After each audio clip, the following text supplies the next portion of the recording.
What were you doing before to get clients? Did you have clients? How did that start? Yeah, so getting clients was entirely warm connections. I mean, DMing people on Airbnb and hopefully not getting banned because that's against their policy. Like, that was it. There was no real strategy. How much were you bringing in before working with us doing those strategies? Yeah, I was broke, dude. I was absolutely broke. Doing those strategies, it was, I mean, maybe. So I think on my last year's taxes, it was like 70 grand. I came to the epiphany on my own. I don't know when, but I came to the epiphany like, hey, I need to learn how to market and sell and acquire customers. And so I kept getting your ads and I was like, let me jump on, let me see what's going on. He clearly knows how to do it. What type of results have you gotten since then? So I joined in the very end of May. I have made since then $359,000. What's going on, everybody? I have my client Tyler here, and he has absolutely been crushing it in the coaching space. And I wanted to bring him on here so you could jump into his business a little bit more, learn about what's working for him, so hopefully you can go and implement some yourself. So Tyler, what's going on, my man? For anyone that doesn't know who you are, you want to give a quick 1,000-foot overview? Yeah, for sure. So I am in the Airbnb space. Everyone focuses on real estate, the side of getting deals, finding properties, and I focus on the side of let's actually make them profitable. And so I run a coaching and consulting business, and I'm under a year. I'm under a year in this space, and I have already passed $250,000 in cash. So I'm excited to get into it, though. That's pretty impressive, man. What were you doing before this? So prior to this, I was a manager for In-N-Out Burger. I was flipping burgers and serving hamburgers. And after that, I went into entrepreneurship. I was doing all kinds of random things, just trying to figure it out. Eventually, my fiance convinced me to load up my credit cards and start an Airbnb and do arbitrage. I did reasonably well. I learned a ton. And then I figured, you know what? I can help other people do this. And that's how I got here. So when did you join and start working with me and my company? So I started at the very end of May. Very, very end of May. Really started in June. But yeah, started in June. So coming up on a year working with you. Amazing, man. And congrats on all of your success recently. I mean, for a year in this business model, a little over a year, that's amazing to hear. I mean, what were you doing like when you first started doing this? What were you doing before to get clients? Did you have clients? How did that start? Yeah, so getting clients was entirely warm connections. I mean, DMing people on Airbnb and hopefully not getting banned because that's against their policies. Like, that was it. There was no real strategy. It was freaking pray, dude. A lot of prayer for clients. Yeah. So how much were you bringing in per month before working with us doing those strategies? Yeah, I was broke, dude. I was absolutely broke. Doing those strategies, it was, I mean, maybe. So I think on my last year's taxes, it was like 70 grand. 70 grand. Like, not even good. Part of that is from the sale of that Airbnb that I sold for like 20 grand. I was making nothing. I was broke. Wow. So you invested into our program. Yep. How was that at the time? Because clearly, if you're not making a lot of money, then sometimes it's a little bit of a scary investment. How did you make that work?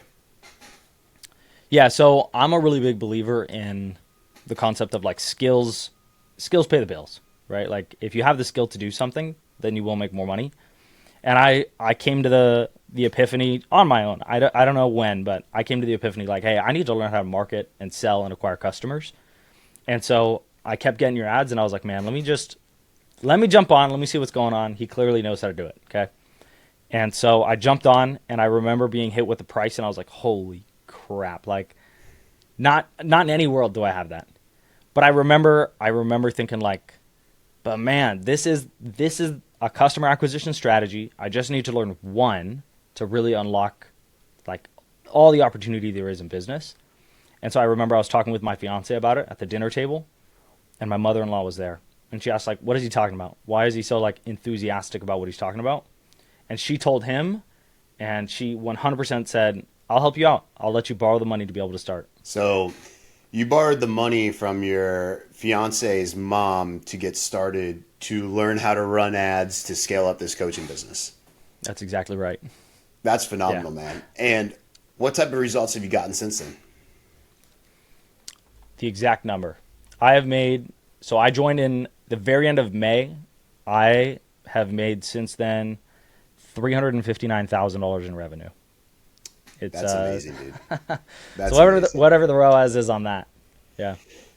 So do you think, looking back on it, that it was obviously a risky move on your part, for sure. I mean, your Yeah. fiance's mom could have disowned you if things didn't work out well. But Yeah. looking back on that, do you think that was, I mean, obviously that was a good investment. Like, what would you tell yourself or somebody else maybe in your shoes that's like looking at this, like, I know I need something like this, but they're scared away from a price factor? I think that a couple things come to mind. Like specifically on the price factor thing, the further you go, like the longer you try, especially online education, alternative education, the more you realize like you get what you pay for. If you pay for the $20 thing, the $15 master class, like you get a $15 or a $20 thing. Like it's the price of a cheeseburger. Like what are you expecting? Okay. But on the flip side, like what would I tell someone if they were in my exact same position where it's like, I know I just need to learn the skill to be able to completely change the life, like my life, my fiance's, like I have a kid, like to be able to completely change the course is like, it's one thing to be able to say like, I know this is a skill I need, but the other is like, there should be a point where you're willing to do an insane amount of work where it's like, whether or not Justin's the best of the best and he's got freaking a crystal ball and a magic wand, or he's just got something that's like, hey, this is just the system, it works. Like the work ethic that goes in on the back end, I knew that like whatever it was, I would do so much that it was unreasonable to fail. Like it would be unreasonable if I failed. It would be completely unreasonable to not succeed. And so that was the thing is like, I think that in the position I was in, it's like, if you're actually about it, then be about it. Like, don't just talk about it. Exactly. And you said something interesting earlier where you said skills pay the bills. You took a big bet on yourself, and I first of all want to just applaud you for that. Not many people do that. And you're clearly someone that talks the walk, or talks the talk and walks the walk. Yeah. We're going down that route. You've you had joined our accelerator program. You Right. borrowed money to get in there because you didn't have money to join it. And then after seeing success in there, then you upgraded to our elite program. So you're clearly someone that, as you say, it's like the skills pay the bills. We get a lot of people that reach out to us, talk to us, and they're like, I've invested in a mentor in the past, things didn't work out, or I already know how to do this, but I don't know how to do this, but I can figure it out just watching YouTube videos. You've clearly shortcut a lot of the learning curve. What would you say to someone that's kind of in that space of like, I've been burned in the past, or I can just figure out everything on YouTube myself?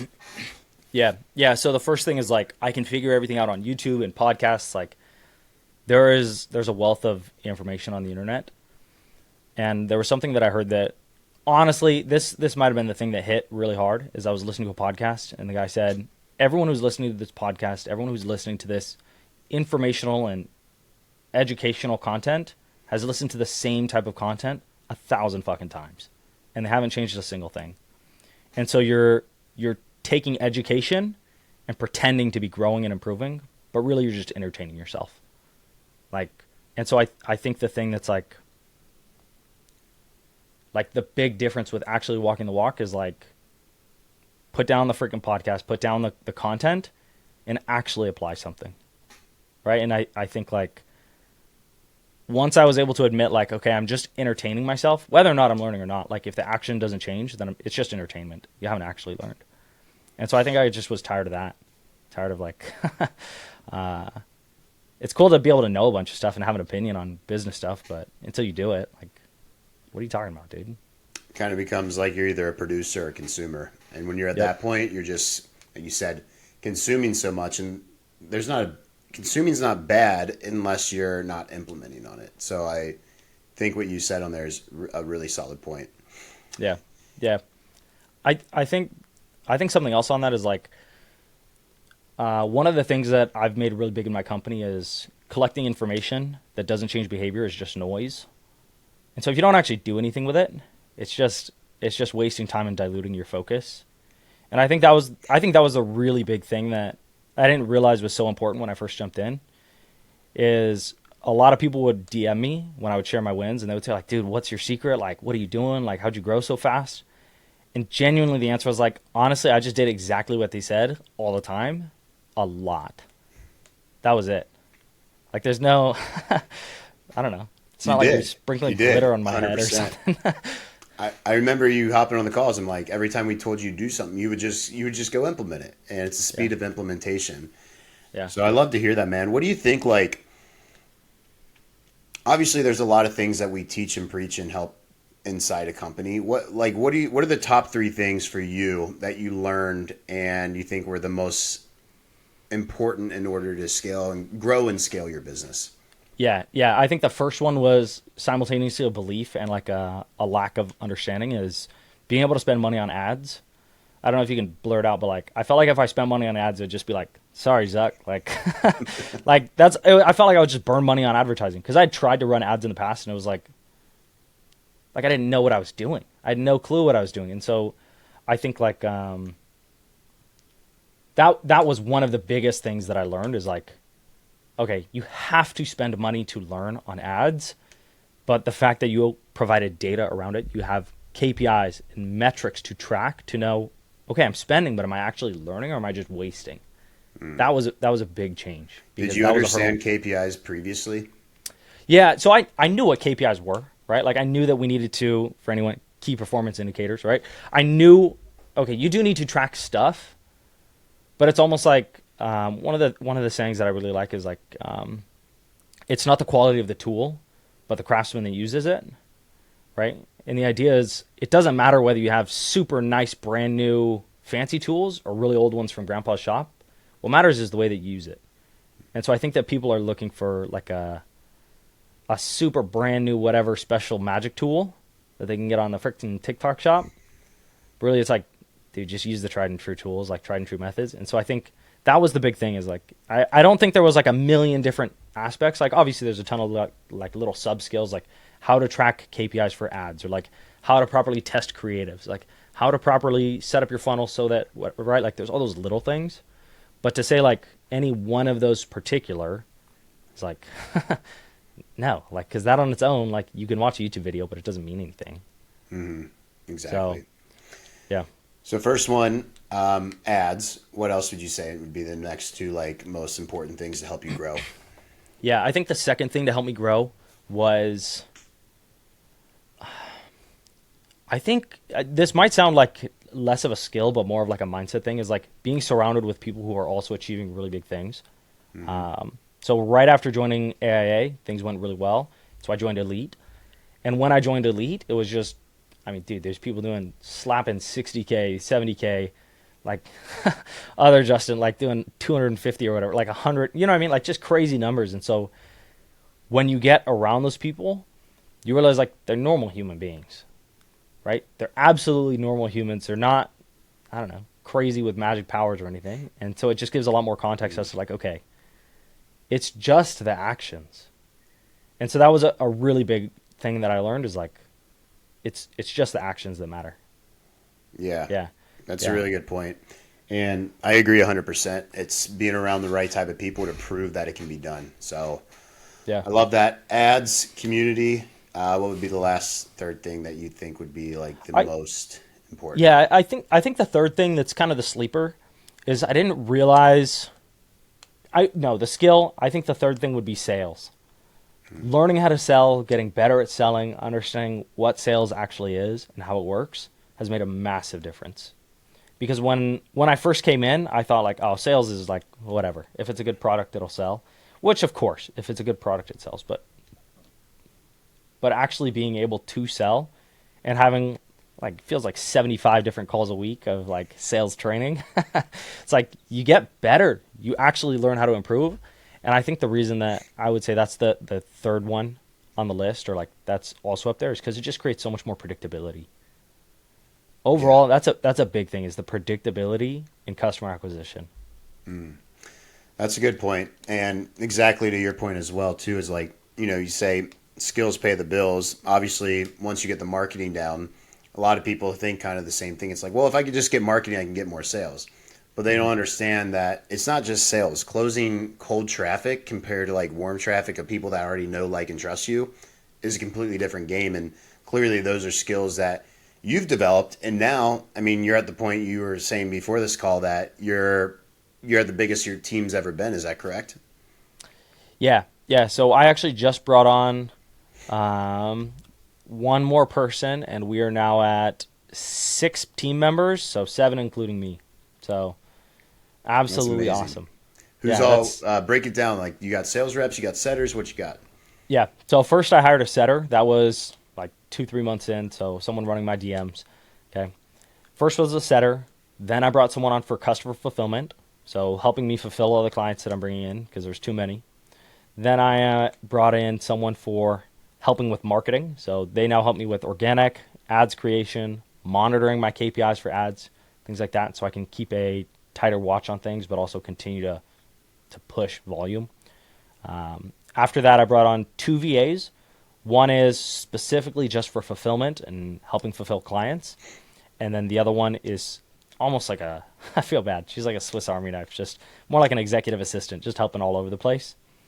And then the most recent one was a closer, a high ticket closer. He's a beast. So when we're in Bali on this mastermind where I'm about to see you at, you're gonna have a closer being able to close calls while you're in a different country with a bunch of 7 and 8 figure entrepreneurs just having a great time in a different country. Yeah, 6 days from today, I will be on a flight for 24 hours straight, and I will be checking my phone in between on layovers, and I will see closed deals. I will see 5 figures coming in all the time. Yeah, that's exactly right. I will have multiple 5 figure days while I'm in Bali hanging out with awesome entrepreneurs. I might have to like clip that and make that like the intro to tell the team, but that's Yeah. amazing, dude. That's honestly no, I think like that's why we do this, and that's why we've kind of built the programs that we have. Is like, you know, I've always my dream at least has always been to work with really cool people that I would consider friends like yourself and be able to travel the world and make a lot of money together. And just seeing you evolve from the point of literally coming in with, you know, as a one person show, how do I get more clients? How do I grow to the point where now we're going to be able to be in Bali together, and you know you'll be able to jump up on those coconut trees and get as many coconuts as you want. It's an inside joke, guys. But while also having a team to do, man, it's amazing to see, and truly proud of you, brother. Thank you, man. Thank you. Yeah, it's been absolutely life changing. Like, I literally started at, I mean, less than $600 in ad spend a day, or like, not a day, 600 bucks in ad spend in a month. Now I'm spending almost that a day. Like, how crazy is that? You know? Just to start, Yeah, just to start. just to start, just to start. Yeah, it's honestly really cool. Like, um, the position that I'm in now is just so different. Like, I travel with you guys with Elite once a quarter, and it's crazy because the fiance is like, I love that you get to go, but like, man, that's not fair. You get rewarded for your hard work. What about me? And it's the coolest thing to be able to be like, you know what, you're right. Let's go once a quarter too. Like that type of stuff just doesn't exist for most people because they're not willing to say like, I don't know as much as I think I know, and like just learn. I love that. Like, I yeah, love that. best Well, ROI ever. Ty, last question for you, man. For anyone that's on the fence or considering joining AIA or Elite, what would you say to them? If you're like, no, I know that I just need one client acquisition strategy. Like, I just need a model that works and I can follow it. I can put in the work. I can put in the time. Like, I can actually do this. I just need something that I know actually works. Then do it. Absolutely. Best return on investment of my freaking life. Yeah. I love to hear it, brother. For anyone that's watching this, where's the best place they can find you at? Oh, Instagram. For sure, Instagram or the taco stand. That's a great burrito place. What's your IG username? We'll also drop in the comments, but My Instagram is Tyler H. Lyons. If you have an Airbnb that needs some help, I got you. he's the man to go to. Well, dude, appreciate you taking time out of your day and hopping on this call. Of course, dude. Talk soon. See you in Bali.